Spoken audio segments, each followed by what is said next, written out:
Hello, everybody, and welcome to another episode of the Champions of Self podcast. My name is Ben Eden, your host, and today's special guest comes all the way from the Netherlands. She's also a fellow podcaster. Her name is Barbara. Hello, Barbara. Hi, Ben. How are you today? So good. How are you? I'm also really good. I'm really happy to be here today. Well, good. Glad to hear it. Barbara, why don't we get started by you telling us who you are and what you do? That is a good question to start with. Well, I am Barbera Schouten. I am from the Netherlands, as Ben already told you, and I am a transformation coach for what I call intuitive, ambitious aliens. And what I mean by that are the people that have felt for most of their life that they are weird or strange, or maybe have seriously considered that there might be something wrong with them, that feel that they don't fit in this world.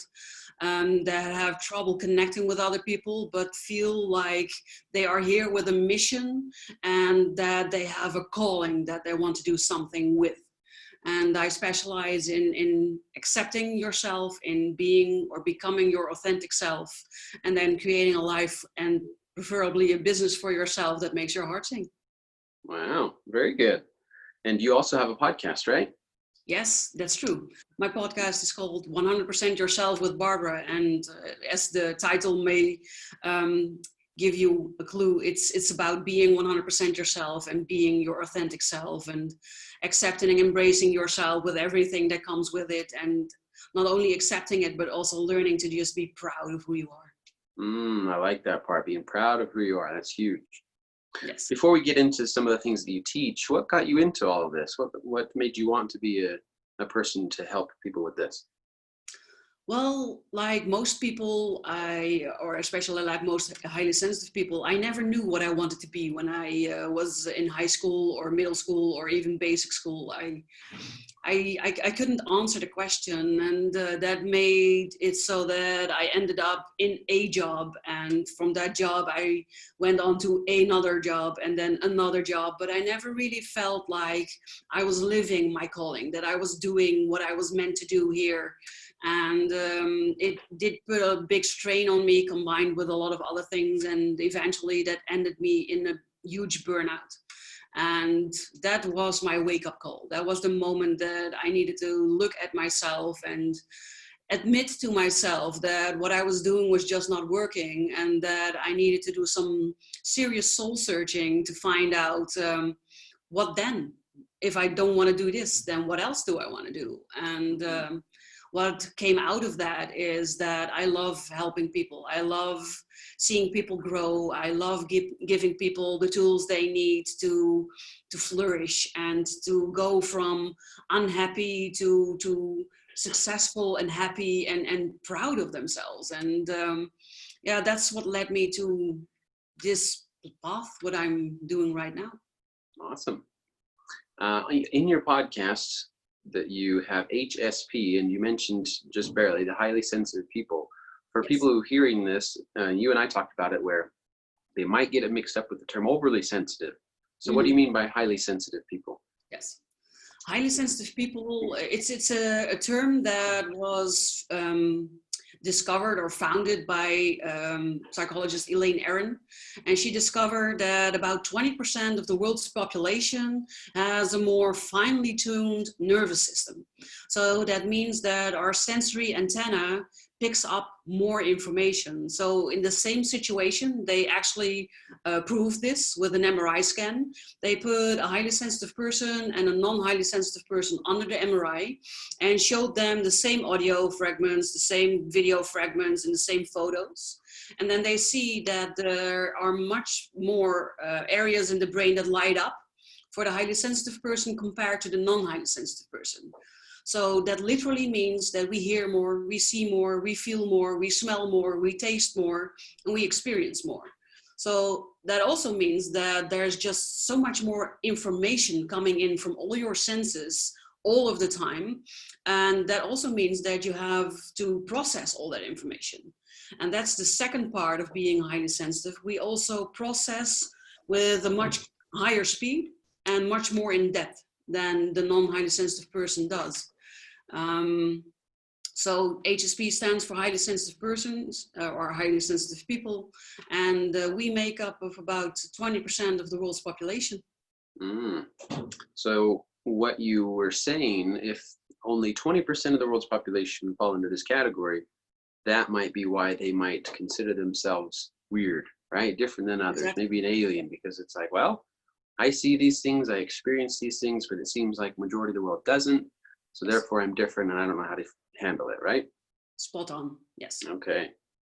Let's talk a little bit about that and moving into the direction of being proud of yourself. What are some things you've learned, or what do you teach people about that? Well, for the longest time, I didn't know that I was highly sensitive because it's not something that most people are proud of. It's often confused, as you said, with overly sensitive. And that's not what it is. It's something completely different. Everybody can become overly sensitive due to stress or a high demand in their lives, but highly sensitive is a characteristic. It's as natural to you as the color of your hair or color of your eyes.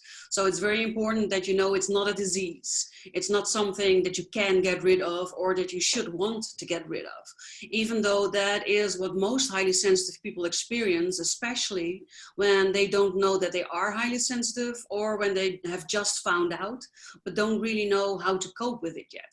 Because what happens for most of us is that we are easily overwhelmed and become very exhausted because of all the information that's coming in. We are like this huge sponge and we suck up everything from our environment, and we can also take over other people's energies and other people's emotions. And there are people that I call energy vampires that like to take our energy. Mhm. So we all know people like this. Those are the people that love talking with us and that take up an hour or 2 hours of your time, or maybe even more, and then when they leave they are happy and energetic and you feel like you can sleep for a week. Oh yeah. And we know those people. That's what I call the energy vampires. And as a highly sensitive person, we are very attractive to them because we take over their emotions, we take over their pain, and then they are rid of them and feel Mm, much better, and we are stuck with them. So gotcha. that's what happens when you don't know how to close your sponge or how to protect your energy from people like that. And besides that, we are also very perfectionistic. So good isn't good enough. We raise the bar really high, especially for ourselves. And that makes it also harder for us in terms of succeeding in life, but also in terms of energy management. Because if you always push yourself really hard, then that takes a lot of your energy. And if you then combine that with all the other things that can take your energy, it's what most highly sensitive people experience when they don't know that they are an HSP, or when they don't know how to close them off, is overwhelm and overstimulation and exhaustion and feeling weird and feeling different, and seriously considering that there might be something wrong with them because, as you pointed out, other people don't seem to think like you. They don't seem to act like you. They don't seem to have the same morals, the same values. So that can make you feel very alone and Mm, empty and sad. And we usually try to be someone that we are not. We try to be the person that we think other people would like, or other people would connect to, or other people would consider their friend, because we don't want to feel alone and we don't want to feel exhausted. We want to have friends and we want to belong. We want to have that sense of belonging, that feeling. And what I help people with is the energy management part. So learning how to protect yourself, not give your energy away, not take over other people's energy as easily. And if you do, how to let go of that very quickly. I help you to see your own sensitive user manual, as I like to call it. So what makes you you? What is involved? What are your strengths? What are your weaknesses? What suits you? What should you watch out for? So that you can be who you are instead of trying to be someone that you are not, which is also very exhausting. mhm. So a big part is getting to know yourself, your user manual, and not only accepting and embracing it, but becoming proud of it. Because as sensitive people, we also have stuff that I like to call superpowers. Mhm. It's our great empathy, for instance. We are one of the best people when it comes to feeling what other people feel, being able to put yourself in somebody else's shoes. We are natural mediators. We can have a discussion with, for instance, 8 different people that all have their own point of view, that all have their own arguments, and we can understand where every one of them is coming from. It's not our point of view, but we do understand. So we also understand why they are reluctant, or why they are not able to change, or why they are set in their ways and where it comes from. And then we can also help them to change if that is necessary, because we are able to hear what people don't say. We are able to read between the lines when people tell a story, so that we hear what's actually going on and not what ego often makes us tell other people that's going on. Right. They are different things, and that's what I also like to call a superpower. And then another superpower is our intuition, which is infallible. And in this world, we have learned to survive by your power of reasoning. Everything's about knowledge, about using your head. But we are sensing beings, feeling beings. Mm-hmm. So we make decisions based on what our head thinks that are the pros and cons, instead of listening to your body and feeling that this is something that actually suits me, or that is something I need to stay away from. And I help them to connect with their intuition more, and to allow that to have a bigger place in their life, so that it can guide them in their decisions, in their direction of life, where they want to go, so that eventually they end up in a life that gives them unbridled joy, instead of feeling miserable and alone and empty. Mm-hmm. Wow, I like this. This is a lot of good stuff. Let's see. So there's the 2 elements I want to go back to, where the first part where you were saying that highly sensitive people often take on the energy of others, right? And yes. Then they feel overwhelmed and they don't really understand why. And therefore they feel different and broken. There's something wrong with them. Yes. So, and then we'll get back into the feeling proud of themselves, because I think that's huge. And as they understand a little bit more about themselves, maybe they understand, okay, this is why I am the way I am, and it's okay to be so. Other people are that way. I can relate with them. I can learn from them. Cool. And then we can focus on the superpowers. So we'll get back to that. So back to the beginning of how they take on the energies of others. Mm-hmm. Let's pretend I'm one of those people, and you're explaining it to me and saying, here's why you experience things the way that you do, or here are things that you can look for. And then, oh yeah, that makes sense. And I know you've done some of this already, but mm-hmm. Then what I'm getting at is, how can you help me know that when I'm taking on the energies or the emotions of somebody else, what can I do about it to make sure that I don't feel bad for doing that? Does that make sense? Yes, I think I understand what you're asking. The best example I can give is one from my childhood, because I myself, I am a positive, happy sort of person. And I could be happy one moment and then inconsolably sad the next. And then my mother would ask me, why are you so sad? Did something happen? Did you hit yourself, hurt yourself? Did somebody say something to you that hurt your feelings? Or just what happened that you are now so sad? And I remember I could never answer that question, because I had no clue why I was so sad. I was happy one moment and really, really sad the next. And it wasn't until I found out that I am an HSP and that I can take over other people's emotions, that that part of myself suddenly became clear to me. Because it was not my sadness I was feeling the sadness of someone close to me. And this is also how you can distinguish between these feelings, because if you suddenly experience a emotion, it doesn't really matter which one. It can be extreme happiness or extreme sadness or extreme anger. It doesn't really matter. The first thing that you ask yourself is this my emotion? Because if it's your emotion, then you can point to a cause. So if you're really angry, then somebody said something to you, or did something to you, and you know why you're angry. The same with being sad. You know why you're sad. You hurt yourself and somebody said something that makes you sad, or you're remembering something that makes you sad. You know why you're sad. And that's with all the emotions. And if emotions are yours, then you know the cause. if you are experiencing an extreme emotion, or even a not so extreme emotion, doesn't matter.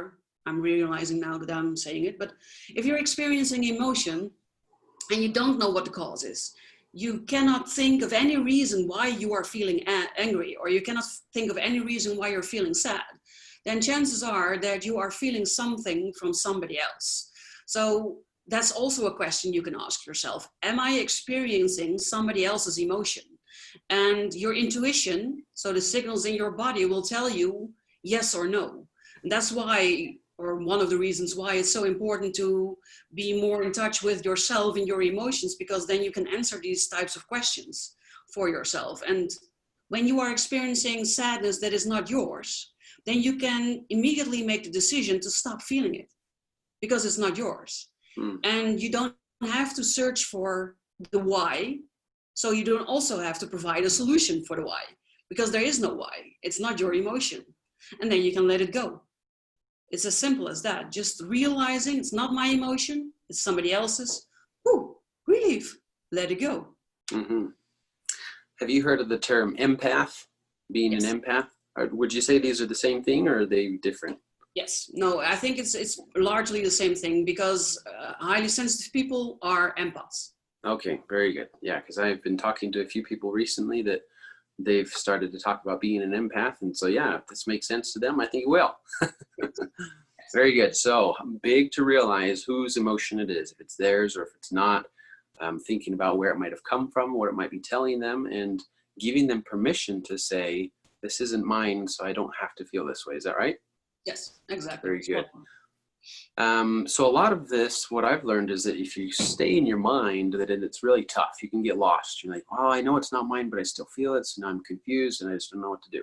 How can Yes. somebody get out of their mind, or maybe they use their body or do something else to assist in separating themselves from that emotion? That's also a very good question. The two things that I think are the basis of proper self-care, especially for highly sensitive people, but also for intuitives, empaths, star children, light workers, dark workers, it doesn't really matter how you call yourself, is firstly, breathing from your belly. Most of us breathe up here in the chest area, and that makes everything emotional always comes out here. So if you're already breathing up here, then it's very easy to overflow into emotion. So starting belly breathing, you also connect to your core, your power center, that's just below your navel. And it gives you much more control over your emotions and how you're doing. And it also makes it easier to distinguish between what is mine and what is somebody else's. So that's the first thing I teach people. I like The that. second thing is grounding, making sure that you are grounded. For those who don't know what grounding is, it's connecting yourself to the energy of the earth. And it's comparable to a really old tree having an extensive root system. The root system is what connects the tree to the earth. And grounding is what that means for us. So if we are grounded, then we have that root system in place, which makes us better better able to handle the things that happen in life. You know, if you take that old tree, if it doesn't have any roots and a really big storm is coming, then the tree will fall because it doesn't have any anchoring to the earth and it will fall over. And if the tree has the roots, then it will maybe hang in the wind, but when the storm is over, it will right itself and it will still be there. And that is what grounding does for highly sensitive people. It literally takes your energy and it takes it down to your feet, which takes it away from your emotions and everything that's happening up here. And again, gives you much more control over both your emotions and your energy. Wow, those are great tools. Thank you. Let's go back to the idea of being proud of yourself. So we've understood, okay, if I experience these things as a highly sensitive person or as an empath or whatever, I now understand why. I now understand some great things that I can do about them. But like what you talk about being 100% yourself, often we feel like we can't or shouldn't be 100% ourselves, because either we feel like, I have to be like everybody else, or I just feel weird and I don't like who I am, right? Yes. So you've mentioned a couple of things about superpowers and realizing, hey, now that you understand why you are the way that you are, here's why you can be proud of that. What is great about you, kind of thing. So I know you went into a little bit already, but let's talk about that again for a few more minutes, if you would. Yeah, sure. You know, it also is my transformation. I used to not be proud of myself. I used to want to get rid of my sensitivity. I used to want to be like everybody else. And that's also what my parents taught me, because they thought if you are like everybody else, life will be easier. You'll be accepted more, and you will run into less problems because you're just like everybody else. Mm-hmm. And that is a popular educational thing that parents teach their children. And what I've discovered is that when you are not yourself, life isn't easier. Life is actually harder because you're constantly walking on your toes. You're constantly trying to live up to other people's expectations or to what you think other people expect of you. And you're constantly trying to put on a mask or a brave front. And it takes huge amounts of energy. And it also makes you feel shitty about yourself, because you think that the way you are is apparently not good enough to be accepted by other people. Mm-hmm. And that puts a real strain on you, on your energy, but mostly on your happiness. Because how can you be happy if you cannot be yourself? So that's Right. an interesting concept. And when you start to really see the beautiful sides of being highly sensitive, so you learn how to handle the energy leaks and the energy vampires, and you learn how to not be overwhelmed and overstimulated and exhausted at the end of the day, then suddenly you have energy. And then that energy can be used to discover the superpowers that come with being highly sensitive, like empathy and your ability to put yourself in other people's shoes. But also, we always talk in we form. So we are not happy. Highly sensitive people are not happy if everybody in our environment isn't happy. So that's just a beautiful thing, because you always think of others. And the downside of that is that you need to also think of yourself. And that's what's mostly missing. You are so focused on other people and helping them that you forget to take really good care of yourself. But also that is part of our society, because we somehow learn somewhere that when you think about yourself, you're being egoistic. Mm-hmm. And being egoistical is something bad. It's Mm-hmm. something negative. So you have to stay away from there. It's leave it there. But I think if you do not take really good care of yourself, you cannot be there for other people. And the only time that we seem to readily accept that is when we board an airplane and the stewardess explains to us what we need to do when the airplane goes down. And then she tells you to first put on your own oxygen mask before you help the people next to you. Right. And that's because if you cannot breathe, you cannot help.